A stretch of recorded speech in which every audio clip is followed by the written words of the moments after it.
talk about my than what you talking about. Gangsters moving silent, and I don't talk a lot. I don't say a word. I don't say a word. Was on my grind and now I got what I deserve. Hold on, wait a minute. Y'all thought I was finished? When I bought the ass tomorrow, y'all thought it was winning? Flexing on it. Some like Papa on the spinach. Double M, yeah, that's my team. Rose, the captain, I'm lieutenant. I'm the type kind of mean, cast and grind like I'm broke. That Lambo, my new, she'll ride like my ghost. I'm riding around my city with my hands on my toes. Cause these want me dead, and I gotta make it back home. Cause my mama need that bill money, my son needs some milk.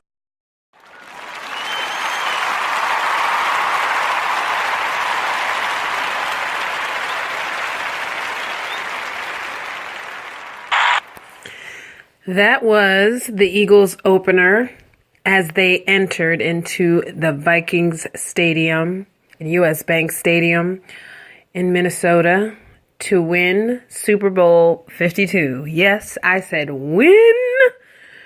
Eagles are winners. They win Super Bowl 52 with a score of 41-33 against the New England Patriots, who went home without shaking QB Nick Foles' hand. And yes, the song is called Dreams and Nightmares by Meek Mill, who is currently incarcerated, but his spirit is going through this whole team this season, and it has helped them because, ironically, the track is called Dreams and Nightmares, and we went through a lot of dreams and nightmares through this very crazy, very unpredictable Eagles season as fans, and to see the dream of achieving the Super Bowl and getting the Lombardi Trophy to bring it back to Philly from cold butt Minnesota. It wasn't a nightmare until we lost Carson. And then we thought that we as a fan base were never going to see a Super Bowl for real now. But that quickly changed in literally half a month. And Nick Foles took charge and got his feet under him, and him and Doug got back on the same page. And, well, Nick Foles is our MVP. Nick Foles, someone who everybody from the door was looking at like, he's all right. I personally had lost faith in him after the Christmas game because I thought that the team would not get on the same page with him because, you know, when you lose the rhythm of someone so successful so soon like Carson Wentz, I mean, you know, Carson was on a rhythm and they were pretty much going ahead, even losing like 3 horses in the beginning of the season with Jason Peters and Darren Sproles and Jordan Hicks going down, and also Chris Maragos from the special teams unit. There's just a lot of things that could have totally went wrong. But what a fitting theme for this whole season to know that the ultimate dream was achieved after the nightmare of losing the main QB. And with Nick Foles redeeming himself from losing the playoffs back in, I think it was 2013, it's so refreshing to see that 13 years after the Eagles last had a Super Bowl appearance, they can come up in here, take what's theirs, and take it back home and win it in the same place of the team that they just beat prior in the NFC Conference Championship. So if Minnesota fans were still salty about how they feel Eagles fans treated them in isolated incidents, that's a whole nother portion I'll talk about later, because I feel like talking about fans and the misconceptions of Eagles fans still, even after a championship that we finally won, that's a whole nother podcast that I'll probably go off on a tangent on another episode, because I'm still going to continue with this podcast talking about, obviously, whether off-season, the draft, the Philly season starting soon with pitchers and catchers coming up, the Sixers as they climb through, hopefully to at least get maybe the last spot of the roster or last seed in the playoffs to redeem themselves. But right now, the Eagles are the hot topic, and they're still a hot topic simply because a lot of people, pundits, national pundits included, did not expect this to happen. Where did they go wrong? Well, we literally had heard in all the hype videos, all it took was one play, one dream, one team. And that one play happened to be the fumble that Brandon Graham started with Tom Brady that caused our first round pick, Derek Barnett, the fumbled ball, which shut down pretty much the Patriots' chance to try to redeem themselves and get ahead. It was a yin-yang game now that I was able to watch it on replay. And I have to admit, I was entertained. And I wanted to entertain a game because I figured the Patriots at this point, even through this whole season, I really wasn't even thinking about the Patriots at all up until I realized that the Eagles were going to be playing them after the Jaguars didn't didn't win. So you kind of just was hoping it was going to be kind of new teams in general. Like I thought the Patriots run was finally going to be over, and it was, but they still made it to the Super Bowl. So hopefully next year we'll have some new faces, maybe the return of the Eagles next year again. Hopefully once Wentz gets back behind the helm, and even if Wentz doesn't start right away, at least Foles will be able to start us off on familiar territory, and we can go into what's probably going to be a tougher season team-wise, because a lot of teams are going to be refueling and getting their injured players back, because it seemed like half the NFL was was on the major injury list. So a lot of teams weren't really at their full tilt by season's end. So next year it'll be nice to see what these teams will really be like against the Eagles now that they're going to be the team to beat. They're going to have the target on their backs. All the players that contributed to this team, especially shout out to rookie Gloucester's own New Jersey Corey Clement, who is so adorable and very, very smart and a very awesome rookie for this team. And I hope to God he stays on this team. There's so many running backs right now on the roster. I don't know what's going to happen as far as whether they're going to keep all of them or are they going to have some traded or sit some back on the practice squad. I don't know. There's probably going to be a little tweaking. I mean, they really don't have to really trade anybody per se. The main topic now, of course, now that Nick has been named MVP, is whether or not he'll decide to stay a backup quarterback or go and seek glory somewhere else. I personally don't see the point of him leaving. He's already tried it and it didn't work. And I feel like there's a sign that he should probably stay in a unit that can not only help him be a giver, but also a taker when he needs to be. He's a good head for Wentz to keep clear of any cobwebs mentally, and Wentz is a good sounding board for Nick when, he probably wants to do things a certain way. Everyone's talking about right now all over social media today was the fact of this one particular play that they're calling the Philly special that Nick decided to play kind of like a fake, I guess, running back or a linebacker for a quick minute, and then eventually Trey Burton comes out and throws the ball, and Nick is already in the end zone. He catches it. And apparently what made it so ironic was that that prior play on the Patriots side, they tried to do that trick play with Tom Brady, and he dropped the ball. So I think that's really what the most fascinating thing of this whole game was. That everything that normally works for the Patriots did not work. And the things that usually the Eagles find a way to mess up, they didn't mess up.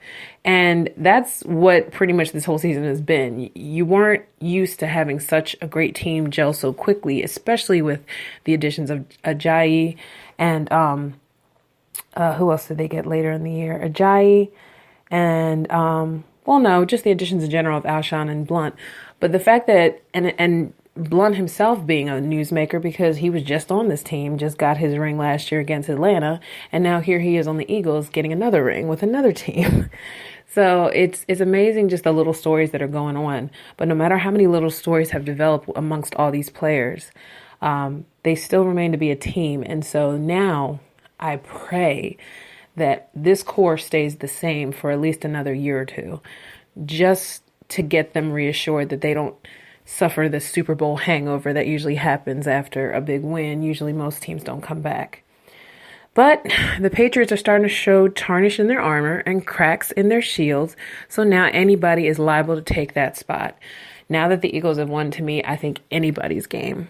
And for a while, I think it's going to take a while for even the fans, even though we got a parade coming up on Thursday, to even fathom the idea that the Eagles are going to be that team to beat. No more just the fans speak and just, homers going crazy, saying all these crazy stats like the Eagles have a chance to win and they never do.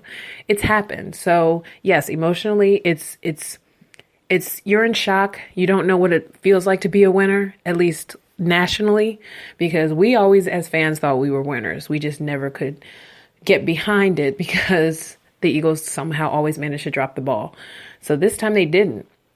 This time everything was locked and loaded, fired and aimed and perfectly hitting their targets. And it just was a weird feeling. And it's still weird to say Super Bowl champions. It really doesn't hit me until I see merchandise coming up on my social media feeds that I'm like, oh, I want this t-shirt, I want this hoodie. But other than that, it really hasn't sunk in. And I'm sure most of the players won't probably sleep normally, at least for another 2 weeks, because after the parade, there's going to be more media. And a lot of the players are splitting duties now on talk shows. And Some were just on Jimmy Kimmel, Corey included, last night. And then tonight, I think on Fallon, I think they're going to have Ertz and a couple other players. So it's going to be a fun weekend of hearing all these familiar names that you've loved and seen grow and seen come in and out of the team and back again. And then to see national media kind of treat them like, this is weird. I don't know how to ask these guys questions. I'm so not used to Philly being in a winning category. Wendy Williams, a talk show host who I love, she predicted already from the door, and she didn't even watch sports, that Philly would crush Skulls. And yeah, there were a couple of Patriots that went down and never came back up. So that was pretty much, that was a premonition. So, if people who really don't even watch sports who are actually interested in seeing the Eagles succeed as well as going to the parade, it's a big thing. It's become a ripple effect. Everyone was talking about how the past few months, even before Christmas, there was just a different energy in the city for this team because a lot of people were starting to see a lot of will and a lot of, a lot of show and prove going on. And we hadn't had that. We had a lot of hopes and dreams, but never had anything manifest. So to have it happen, it totally is surreal. And now you're feeling kind of the after effects coming in with some of the. Today there was a thing on Mike Missinelli's show where Sarah Spain, who's an ESPN contributor on one of those random shows in the afternoon, she decided to ask about, of course, with every win, there is a story about destruction and looting and kids being stupid and hanging off of, awnings and swinging on poles or whatever. And apparently that seemed to be the main question, as opposed to how does it feel to be part of a Super Bowl winning championship team? Yeah. And so Mike wasn't having it and tried to basically put her in her place in a nice way possible by saying on his interview that he felt like that it was kind of weak that every time we want to talk about something good that happens in Philly, people always want to talk on the negative first. Now, mind you, all those national pundits, when they can't think of anything else to say, this is where they go. The stories about Santa Claus, the stories about kids, eating horse manure, or punching horses and all this stuff. All this stuff seems to come out because it's almost like they don't feel like there's any other things that really associate themselves with Philadelphia other than losing. So we're probably going to hear these for a while. And as fans, I agree with Mike Missinelli. We should stop taking it personally because they're never going to change. They feel like Philly is here and all these other teams are on the other side. But now, technically, we are with those teams. And yes, it's going to probably take about a year before people really actually equivocate Eagles with winners, especially because the last month, the underdog theme was so prevalent due to Lane Johnson and the masks and everything coming out in the T-shirts with the dogs on them and all the charity and the monies raised for wearing the T-shirts or buying the masks or whatever. And all the good that came out of that. This is what the national pundits still want to discuss. The kids who lit fires, the kids who sat on their cars and drove through the streets on top of their car. Like, really? Like, those are kids just using their energy to express themselves in the silliest ways possible, and some of them not safe. But like any other big celebration in the city, this is what happens. There are murders in other cities during sports events. There's people getting shot and killed in Boston recently because they were mad about the game. So if they don't want to talk about that, that's fine. Every Philly fan will kindly remind you that while you're talking about what we're doing over here, as we're celebrating, you need to go examine what's going on in Boston. So again, that whole example today was a perfect example of how it is very surreal for everyone, even in the national talk show circuits, to fathom that the Eagles are winners. We're so used to always having to get to that goal. And now that we got it, almost like, now what? But the chase was exciting, but it'll even be more of a chase this coming season because we all know that Carson's coming back. And hopefully now that the newly engaged Carson Wentz is going to probably be ahead of schedule, most likely you probably won't see him actually snapping a ball until maybe a preseason game, maybe a series or a snap, and maybe toward the end of September, early October. I don't see him really going full throttle until at least the week of that London game or the week before or after the London game. But I do see him under center at least before Thanksgiving. I know that for sure. By then, his tendons should be all healed. Everything should be totally set and nourished back to health, and he will officially be our quarterback again. Carson's such a sharp and so obsessed with football that I truly believe he'll be rusty for probably one or two games, but he'll snap right back into form before they make the playoffs again next year. So, granted, I'm shooting ahead, and I know most people are too dizzy to even start thinking about next season, but I always like the fact that since the Eagles drafted Carson, everything's been exciting year round. It hasn't stopped at just the season. It's been the off season. It's been the draft. It's been OTAs. It's been summer training camp, preseason, everything. Nothing has really stopped being exciting since Carson Wentz was drafted. And I think everything after him became an exciting, exclamation point to a paragraph of possibilities for the team. So even with Coach Doug giving now the Coach of the Year, the Coach of the Year was suggested, but I kind of knew nationally they would never look at Doug that way, especially after some of the national people have shunned him from day one. And even fans weren't excited when they signed him because all people who knew Eagles from the door knew Coach Peterson as a failed quarterback. So yes, I can see it was not a sexy pick, but I've always believed, even from my brief history with this team, sometimes the big names aren't always the sexy pick. I mean, look at Chip. Chip was hot, and he fizzled out as fast as he fizzled into the world. So now we just have the memory of the one good year with Chip Kelly. So it shows you that even when we do have a chance to get like that one big name, it manages to go splat, with the exception of Carson Wentz. T.O. could have been the next story, and congratulations to him and Brian Dawkins for now finally being acknowledged as worthy of the Pro Football Hall of Fame. But T.O. had already had demons that he wasn't dealing with, and so it kind of erupted, and him and Donovan weren't able to complete the mission that he was sent there to help him do. So finally, you have a young team of upstarts that pretty much have no egos from what we know. Next year, now we're going to see if any of that love stays intact and that vibe stays intact. That's the biggest challenge now, to maintain and build on what they came from, and hopefully not take a back seat to all the mental strength and focus that they have attained all this year. Hopefully they won't get so used to it and complacent that they'll come back out of shape, unfocused, cocky. But I already think that from what I've heard of the competition that's coming this season to the Link, it's going to be way more challenging next season for them, especially knowing that Wentz will have to kind of relearn his own way of, acclimating himself to the field. And if you have a really tough team coming, especially those that probably have new additions by then, new coaches, new whatever, it's going to make it almost just like a brand new season with him. So me personally, I wouldn't be shocked if Foles stays and ends up opening the season for a month and a half or whatever. Then I also wouldn't be shocked if Carson ended up starting week 1. I mean, the kid has tons of faith, and they can find ways to not make him run, since he was even able to throw that touchdown before he got out of that game at the Rams when he injured the knee.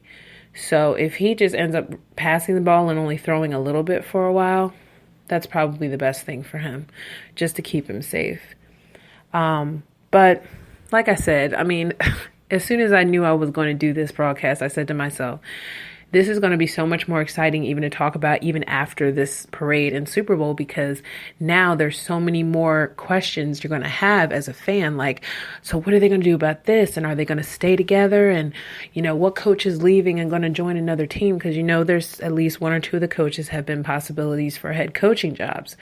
But this kind of like hustle and bustle between now and like the draft in Dallas, and then when they start OTAs again, and everybody comes back from being away and being back in their normal habitats, you want to see if that chemistry still remains. Because, after a Super Bowl win, some guys get complacent, they get cocky, they lose track of everything they were supposed to have retained mentally from the previous year because they're just exhausted. And, will they come back and be, lazy, out of shape, and unfocused? So that'll be exciting just to see how they all build themselves up again. I mean, Ajayi wasn't even here for a full season, so he doesn't know what the training camp experience is like. He's never had any of that experience from an Eagles fan's perspective because, we're all over the place. Torrey Smith learned, that we are very passionate about our sports radio. We're very passionate and very in tune about every little thing that every player does. And most teams don't have that much access to players like that through media. So now with social media, it's like, how are these guys going to be able to keep up, Philly's a great town, blah, blah, blah, when they're secretly ready to leave because now they know their business won't be out on Jump Street because all we do here is live to find out and live and breathe our sports. So there are many questions to think about that. So as a fan, you have to ask yourself, like, what would you be looking forward to in the off season to see either change or, I don't know, get rid of this person, sit this person, trade for this, like that kind of stuff is interesting to me where everybody's mind as a fan goes. But right now our minds are still on the fact that just 3 nights ago, the Eagles won the Super Bowl. Ridiculous. Just ridiculous to say it. But I'm excited. I can't wait till I get my next paycheck or tax refund, whichever comes first, and get my Super Bowl pennant to hang in my room because now I have my collection, and get myself a new hoodie and get myself a new t-shirt. And as my mom and my sister will want one too as well. And hopefully get within a good shot of the parade as it floats by on its way to the art museum this Thursday. Hopefully I'll get to get some decent pictures. So, yeah. So everything's going to be pretty sunny in Philadelphia this week for real. But right now, I just wanted to share my thoughts about how this whole weekend has been. I mean, the game was from top to bottom very entertaining. I looked at Nick and I thought, this dude, he so wants it, as he may not wear it on his chest like everybody. He's not very demonstrative. He's very, very calm. But I think in his eyes, he said, I got this. Everyone thought I had lost track of what I was doing. I just needed some time. And he snapped that crap together so quick. He was doing his own plays by the end of the game. And I think that Tom Brady and all the other Patriots, as well as Bill Belichick, really sat on their laurels and thought, or rested on their laurels and pretty much thought the game will come back to us like it always does. And it never did. The one time that Tom had a chance to shut it down, his defense didn't hold. So, and our defense was a little shaky at times too. There were too many open, deep passes that Tom made that I don't know where any of the corners were. So that could be an issue they're going to have to work on in the offseason. Maybe the same corners won't be there next year. Maybe Sidney Jones and Russell Douglas will get their starts next year just to see if they have better chemistry out in the open. So we'll see. I mean, Doug has a lot of things he can play with, so he can kind of work with different cores and see who has made a difference since last year and who do I need to start putting in this position from this point on. But for this week, it's all about celebration. It's all about thinking. It's all about gratefulness. Congratulations to the players and congratulations to the newlyweds to be, I should say, with Carson Wentz, as well as all those birds who have successfully either came close to or are about to be close to completing their rehab, and hopefully ready to see them in the off season. Like Jordan Hicks, please don't get ever injured again. I pray that that boy just goes through a whole season with us this coming year so that we can get that middle taken care of and he can go back to being the cowboy killer that he always was since he's come on the team. And I just pray that, I don't know, I can pray for another Super Bowl. It would be nice for the Eagles to win it in Atlanta, because then that would be a perfect location for me, because I have family in Atlanta and I would love to be able to actually see the city, because the times that I was able to go there, I wasn't able to physically go to Atlanta. So, but that would be a nice little goal. And I think Atlanta actually sounds more exciting than Minnesota was. Granted, it's still going to be cold, and I don't think they've gone to a warm place since Miami, because it rained all that time. But then again, that was Prince, and he was part of our halftime with Justin Timberlake during a little part of his show, and they infused the color purple all over the city, or at least they computer generated it around the city during Justin's halftime show. And I thought that was a nice little tribute, because pretty much if you know music, Prince is synonymous to Minneapolis. So either way, I loved how they infused a lot of the purple throughout the theme of this year's Super Bowl. And the fact that my boys were the champions is just amazing. And I think I might actually guilty pleasure buy the DVD just so I can see everything from beginning to end, because I was too busy getting my butt on a late L train into Frankfurt to meet my friends, and I missed pretty much most of the first half hour. So you miss something, you miss a lot. But all in all, I say it was a very exciting season. I kind of felt like things were kind of leaning towards the Eagles a little more as I went along. I didn't want to ever claim the Super Bowl because I thought that was way too high and way too soon. But if anything, the Eagles proved that there's nothing wrong with believing. There's nothing wrong with putting some wild, chances out there in the open, or should I say the most popular phrase this year has been, there's nothing wrong with speaking it into existence. And I've learned through this team that anything is definitely possible. But you got to work and you got to stay focused. And focus is not exactly my strong point, but and I definitely learned a lot that most of these teams are men of faith. Most of these team players, should I say, are men of faith. And if you put God first, then nothing else can be against you, no matter what. And Carson's made that known. Nick's made that known. A lot of the core players like Ertz, who talks about his faith. I mean, a lot of these players that made this mental and public declaration of love for Jesus Christ and their love of God, I really do think that obviously was the main ingredient to their success. And so be it. I mean, this team definitely went a lot further than most people would have ever thought, especially for being constantly tweaked and turned thanks to Howie Roseman being the executive of the year and making those deals no matter what it took. But I'm proud of them, and I'm definitely proud to be a fan because it shows that all those years of hoping next year would be the year definitely had its place in time. And there's no way you can write stuff like that because there's so many players that we got last minute on this team that they probably, in any other time, probably wouldn't have worked out. But I think that the true belief of Wentz and obviously what became an MVP in Foles was the right medicine for the win. So I say all that to say as I go to bed, I just wanted to say thank you for listening if you have been, or if you're new to listening, go back and check out my earlier, a little shaky first shows as I learned how to navigate this Spreaker app and get it on the YouTube channel that I have.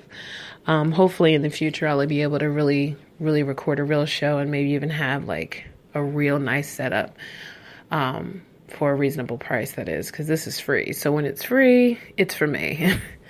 But anyway, but thanks to you for the listening. And I will be, like I said, putting out another podcast soon, post-Eagles season, and discuss the possibilities of what might happen next season and how my Sixers are doing. Because apparently tonight they won. They beat the Wizards. I don't even know if it was on TV. I couldn't find it. But hopefully the Sixers will snap out of it too, because they've been going through a rough patch and they probably have some more tweaking to do. I think they might need to talk to Howie Roseman to have Colangelo and all those guys figure it out, because they're missing just maybe one or two good names to probably create a better nucleus, because Joel Embiid and Ben and Dario is not always going to work for every game, especially because Embiid is kind of limited physically to a consistent amount of games without his body kind of shutting down on him. So even though Embiid is definitely one of the greatest players they've had on that team in a long time. But his body kind of goes into like a mode where he just can't get comfortable right away for the next game.